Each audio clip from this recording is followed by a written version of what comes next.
আরাফার দিনের রোজা নিয়ে আমাদের দেশে প্রতি বছরই গন্ডগোল বা মতপার্থক্য দেখা দেয়। কোন দিন রোজা রাখবো?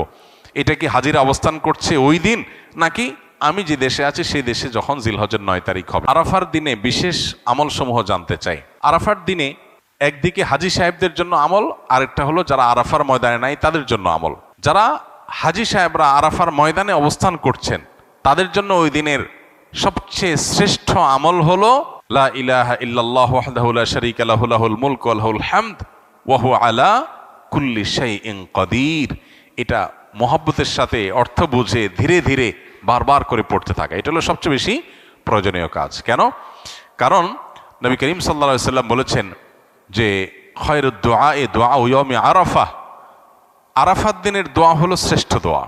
ওয়া খায়রু মা কুলতু আনা ওয়ান নাবিয়্যুনা মিন ক্বাবলি, নবীজি বলেছেন আমি আর আমার পূর্বের যত নবী রাসূল এসেছেন সবাই যত দোয়া আল্লাহর কাছে করেছে এর মধ্যে সবচেয়ে উত্তম হলো এটা, লা ইলাহা ইল্লাল্লাহু ওয়াহদাহু লা শারীকা লাহু লাহুল মুলকু ওয়া লাহুল হামদু ওয়া হুয়া আলা কুল্লি শাইইন কাদির। আল্লাহ ছাড়া সত্যিকারের কোনো মাবুদ নাই। লা ইলাহা ইল্লাল্লাহ ওয়াহদাহু লা শারীকা লাহু, তিনি একক এবং তার কোনো শরীক নাই। লাহুল মুলক ওয়া লাহুল হামদ, রাজত্ব এবং প্রশংসার অধিকারী একমাত্র তিনি। ওহু আলা কুল্লি শাইইন কাদির, তিনি সব কিছু করতে সক্ষম। বাহ্যিক দৃষ্টিকোণ থেকে এই বাক্যগুলোর মধ্যে কোনো প্রার্থনা নাই, তাহলে এগুলোকে দোয়া বলা হচ্ছে কেন? সেটা নিয়ে অনেক আলাপ আছে এবং মুহাদ্দিসিনে কেরাম একমত যে এইগুলো দোয়া।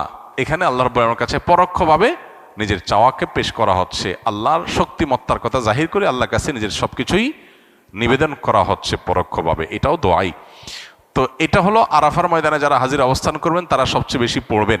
অনেক উলামা একরাম অবশ্য বলেন যে এই দোয়া অর্থাৎ লা ইলাহা ইল্লাল্লাহু ওয়াহদাহু লা শারীকা লাহু লাহুল মুলকু ওয়া লাহুল হামদু ওয়া আলা কুল্লি শাইইন কাদির, আরাফার দিনে, আরাফার বাইরে যারা পৃথিবীর বিভিন্ন প্রান্তে গায়রে হাজি যারা আছি তারাও পড়তে পারেন, বরং আরাফার দিনে তাদের এটা পড়া উচিত এবং এ ব্যাপারে অনেকে রেকমেন্ড করেন।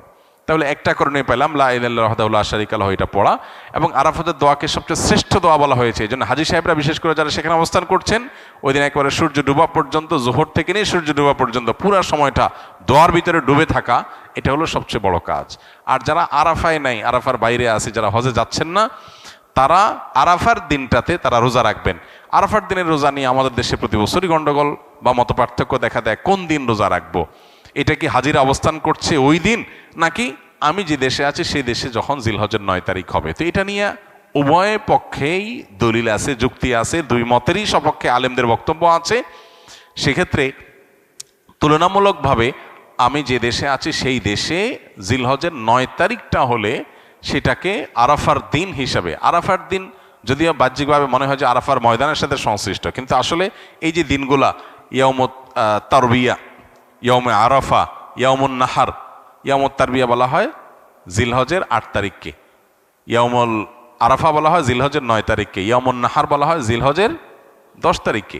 এখন এই নামগুলো যদিও হাজিদের হজের সাথে রিলেটেড, কিন্তু হজের বাইরে যারা আছে তাদের জন্য আপনার ফিকহের কিতাবগুলোতে বিভিন্ন দ্বীনি কিতাব পুস্তকে ইয়াউমে তারবিয়া, ইয়াউমুন নাহার বলা হয়েছে। এর মানে এটা না যে হাজিদের সাথে মিল করতে হবে, যে দেশে যেটা হবে সেটাই প্রযোজ্য হয়। তো সেই আলোকে ইয়াউমে আরাফা আপনি যেখানে অবস্থান করছেন সেখানকার 9 তারিখ হিসাব করে রোজা রাখতে পারেন। যদি আপনার কাছে বেশি মনে হয় যৌক্তিক যে না হাজিদের অবস্থানের সাথে মিল করে রাখাটা, যেহেতু নামের মধ্যেই ইয়াউমে আরাফা আছে, অতএব ওইটা আমি রাখবো, তো সেক্ষেত্রে আপনি সেটাও করতে পারেন, কোনো অসুবিধা নেই। কোনো রেওয়ায়েতের আলোকে জিলহজের প্রথম 9 দিনের প্রত্যেক দিন রোজা রাখা উচিত, কারণ মা মিন আইয়ামিন আল আমালুস সালিহু ফিহিন্না আহাব্বু ইলাল্লাহ মিন হাযিহিল আইয়াম, বুখারীর হাদিস রয়েছে। এই দশকটাতে এমনি নেক আমল করা উচিত। অতএব নফল রোজা আপনি প্রথম সবগুলো দিন রাখতে পারেন, তাহলে আর কোনো ইখতিলাফের ঊর্ধ্বে এমনিই উঠে গেলেন। অতএব আরাফার দিনে আরাফাতের বাইরে যারা আছেন তারা রোজা রাখবেন, আর আরাফাতে যারা আছেন তারা কি করবেন?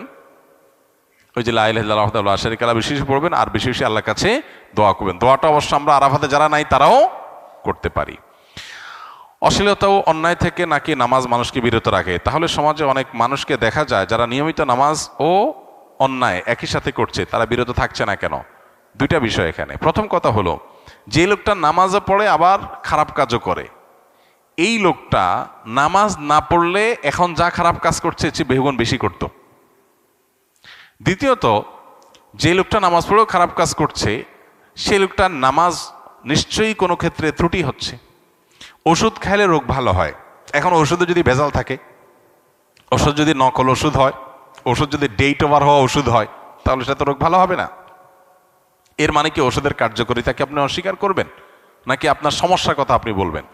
কোনো ব্যক্তি নামাজ পড়ছে, গুনাহ ছাড়তে পারছে না, নিশ্চয়ই তার নামাজটা ত্রুটিপূর্ণ হচ্ছে।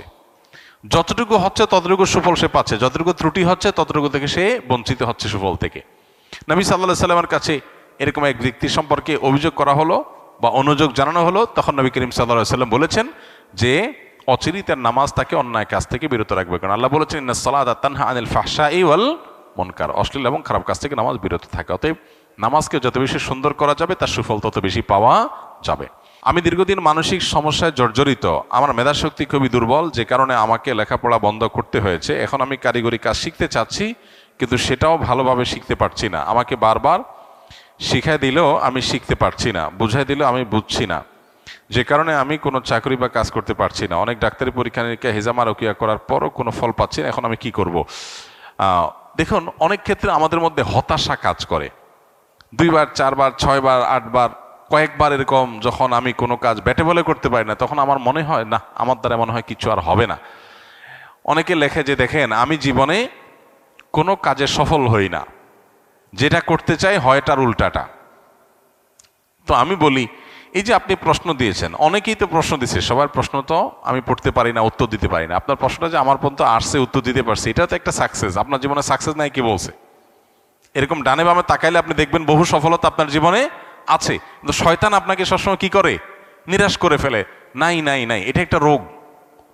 আলহামদুলিল্লাহ, বহু মানুষের তুলনায় আল্লাহ তাআলা আপনাকে ভালো রাখছেন। তো এটার প্রথম ট্রিটমেন্ট হলো পজিটিভ চিন্তা করা, নিজের মানসিক ট্রিটমেন্ট করা, যে আমি আসলে এতটা আমি পিছিয়ে নাই যতটা আমি নিজেকে মনে করছি। এটা হলো প্রথম ট্রিটমেন্ট।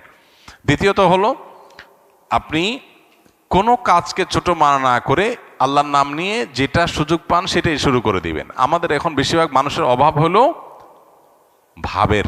কিসের অভাব? ভাবের অভাব। একজন মানুষ, আমি চাকরি পাচ্ছি না, তো আপনি একটা দোকানে হয়তো কর্মচারী হিসাবে পাবেন, সেটা কাজ না, কিন্তু আপনি সেটা করবেন না, কারণ আপনি চাচ্ছেন আপনার ক্লাস অনুযায়ী আপনার একটা বিশেষ ডিমান্ড আছে, সেটা না হওয়ার কারণে আপনি হতাশ হয়ে যাচ্ছেন। এই জন্য চাহিদাগুলো যত কমাইতে পারে মানুষ, যখন খুব ইজি লাইফ লিড করার চেষ্টা করে, খুব সাধারণভাবে চলার চেষ্টা করে, তখন তার কাছে দুনিয়াটা সব ইজি হয়ে যায়। এই জন্য আমরা নিজেরা অনেক সময় এগুলো কঠিন করে ফেলি। তারপরও আপনার এর বাইরেও কোনো সমস্যা থাকতে পারে, সেজন্য আপনি এভাবে সংক্ষিপ্ত কোনো সেশনের প্রশ্ন উত্তরে না দিয়ে আপনি কোনো আলেমের সাথে দেখা করেন। আমাদের ফাউন্ডেশনে অফিস টাইমে কাউন্সেলিংয়ের ব্যবস্থা থাকে, ওলামা ইকরাম থাকেন, সেখানে আপনি সময় নিয়ে যেতে পারেন, ইনশাআল্লাহ হয়তো আপনার কোনো কাজে আসবে। আমি জোহরের সুন্নত নামাজ 4 রাকাত নিয়ত করেছি। ইতোমধ্যে জোহরের ফরজ নামাজ শুরু হয়ে গিয়েছে। এমত অবস্থায় আমি 2 রাকাত নামাজ পড়ে সালাম ফিরিয়ে জামাতের অংশ নিয়েছি। নিয়ত করেছি 4 রাকাতের, কিন্তু নামাজ পড়লাম 2 রাকাত। এতে আমার নামাজ হয়েছে কিনা? উত্তর হলো হ্যাঁ, হয়েছে, কোনো অসুবিধা নেই, বরং এটাই উচিত। ইদা উকিমাতুস সালাহ ফালা সালাতা ইল্লাল মাকতুবা, নবীজি সাল্লাল্লাহু আলাইহি ওয়াসাল্লাম বলেছেন, ফরজ নামাজের একামত যখন শুরু হবে তখন আর ফরজ ছাড়া আর কোনো নামাজ চলবে না। চলবে না মানে তখন আর কোনো নামাজ স্টার্ট করা উচিত না। এখন কেউ 4 রাকাত সুন্নতের নিয়ত করছে, 2 রাকাতের বৈঠকে একামত শুরু হয়ে গেছে, তখন সে সালাম ফিরে নামাজ শেষ করবে। নিয়ত করছে 4 রাকাত, পড়ছে কয় রাকাত? 2 রাকাত। প্রতি 2 রাকাত ফরজ নামাজের বাইরে সব নামাজগুলোতে প্রতি 2 রাকাতের পর একটা কি আসে? স্টেশন আছে, চাইলে সেখানে ক্লোজ করা যাবে। এর কারণে কোনো গুনাহ হবে না, সেজদা সাহু দিতে হবে না।